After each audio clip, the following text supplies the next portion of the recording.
Well, welcome back to Channel Ron. Today I'm going to talk to you a little bit about how I'm trying to get some subscribers through the U.S. mail. What I'm doing basically is when I get my junk mail, I kind of look and see if there's no postage necessary if mailed in the United States return envelope, and I'm saving them, and I'm putting together a little flyer, and this is the one I got together so far, and it just has my channel, a little description of what my channel is about.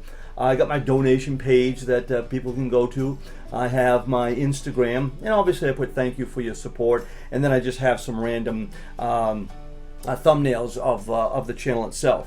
So all I'm doing is I'm folding these up and I'm putting them in these envelopes and sending them out.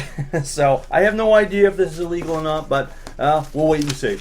So basically, this is my favorite here, is the Aflac. I get these all the time. Now I'm a member of Aflac, so I don't feel too bad about sending them stuff. So I've been sending them at least once a week information about my channel. Here's a life insurance one that I keep getting. Here's another life insurance one that I just keep getting. I've subscribed to one of these, but they just keep sending more stuff. So credit cards, all kinds of ones on the credit card. Sometimes the credit cards have self-addressed envelopes, sometimes they don't. New account credit card, AAA insurance or auto insurance. Again, this is all free postage. So the way I see it is I'm helping the economy by doing this, because someone has to pay for this, and it's obviously not Channel Ron. Now it's taking me a little bit of time to put this stuff all together, but I'm just, when I go through my junk mail, I just kind of pick those out and set those off to the side and send my flyer out. So there it is.